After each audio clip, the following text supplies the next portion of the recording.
आम आदमी diesel petrol के दाम से बहुत ज़्यादा परेशान है, जैसे कि आप लगातार देख भी रहे हैं। तो किसान आंदोलन अपने नेताओं के संग्राम से, आपसी संग्राम से चलते परेशान हो गया है। पंजाब के किसान नेताओं में इसी बात पर इन दिनों ठन गई है कि वो नेताओं को चुनाव प्रचार करने देंगे या नहीं करने देंगे। चाहे पंजाब हो या फिर उत्तर प्रदेश, यहाँ पर चुनाव होने वाले हैं। नेताओं की सरगर्मी के बीच इस बात पर किसान नेता भिड़े हुए हैं कि इन नेताओं को चुनाव लड़ना चाहिए या नहीं लड़ना चाहिए, चुनाव प्रचार करने देना चाहिए या नहीं करने देना चाहिए। देखिए मेरे सहयोगी जगविंदर पटियाल की ये एक्सक्लूसिव रिपोर्ट।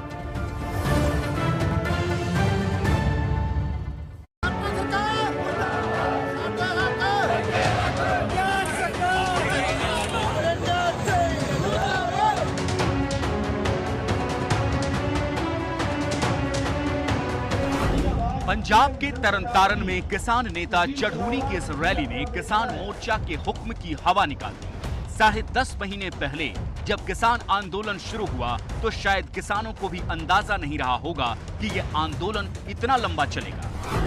इतना ही नहीं, आंदोलन के बीच ही पंजाब में चुनावी घंटी भी बजने लगेगी, लेकिन चुनावी तैयारियों और रैलियों को लेकर ही किसान नेता बंट गए हैं। जहां संयुक्त किसान मोर्चा के बलवीर सिंह राजवाल कह रहे हैं कि वो किसी भी पार्टी को पंजाब में रैली नहीं करने देंगे, तो वहीं भारतीय किसान यूनियन के जोगिंदर सिंह उग्राहा कह रहे हैं कि ऐसे कैसे किसी को रोक देंगे रैली करने से। पोलिटिकल पार्टियां च भी भले मानस नहीं बैठे अपने विरोधी नूं बदनाम करने वास्ते, ਉਹਦੇ ਵਾਸਤੇ ਝੰਡੇ ਸਾਡੇ ਆਮ ਮਿਲਦੇ ਨੇ, ਕਿਤੇ ਵੀ ਦੁਕਾਨਾਂ ਤੋਂ ਮਿਲਣ ਲੱਗ ਪਏ। ਝੰਡੇ ਸਾਡੇ ਫੜਨੇ ਆ, 4 ਬੰਦੇ ਨਾਲ ਲੈਣੇ ਆ, ਕੋਈ ਕਿਸੇ ਨੂੰ ਘੇਰਦਾ ਫਿਰਦਾ, ਕੋਈ ਕਿਸੇ ਨੂੰ ਘੇਰਦਾ ਫਿਰਦਾ है। देखिए ये तो उन लोगों ने कहा ना, उनको कहा है, वो तो उनसे उनके सवाल पूछा जा सकता है, हम तो उसका बारे में कुछ नहीं बोलते। राज्यपाल संयुक्त किसान मोर्चा की 9 सदस्यीय कमेटी के बड़े नेता हैं, तो जोगिंदर सिंह उग्राहा पंजाब के मालवा में सबसे प्रभावशाली किसान संगठन के नेता हैं। राज्यपाल किसी पार्टी के चुनाव प्रचार के विरोध में हैं, तो उग्राहा को इससे गुरेज नहीं है। वहीं राज्यपाल हरियाणा के किसान नेता गुरनाम सिंह चढ़ूनी के चुनाव लड़ने के खिलाफ हैं, तो उग्राहा को चढ़ूनी के फैसले पर ऐतराज नहीं है। दरअसल ये सारा विवाद तभी शुरू हुआ जब शिरोमणि अकाली दल की रैलियां शुरू हुई। राज्यपाल ने इस पर ऐतराज जताया तो पहले सुखबीर सिंह बादल ने रैली रोक दी, लेकिन फिर सवाल उठा कि जब उत्तर प्रदेश और दूसरे राज्यों में चुनावी रैलियां हो रही हैं, तो पंजाब में ही रैलियों पर रोक क्यों?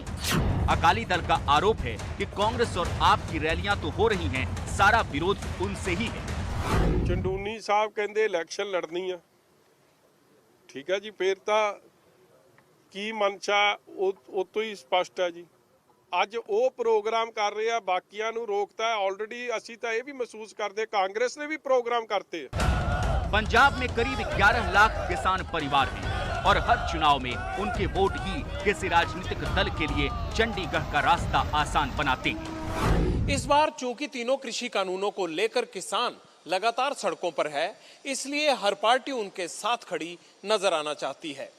जहां बीजेपी के स्वाभाविक विरोधी होने के कारण कांग्रेस को लगता है कि वही किसानों की सच्ची हितैषी है, वहीं अकाली दल भी अपनी कुर्बानी की कथा लिए घूम रहा है कि उसने किसानों के सुर में सुर मिलाने के लिए मोदी सरकार में मंत्री पद ठुकराया।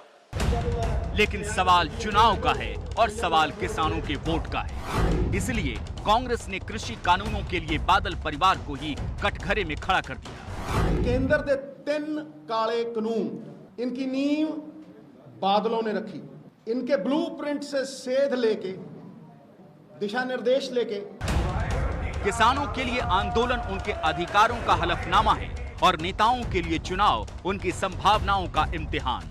अब देखिए कि किसानों की बिसात पर कौन पार्टी खरी उतरती है और किसान किसके साथ खड़े होते हैं। चंडीगढ़ से जगविंदर पटियाल की रिपोर्ट।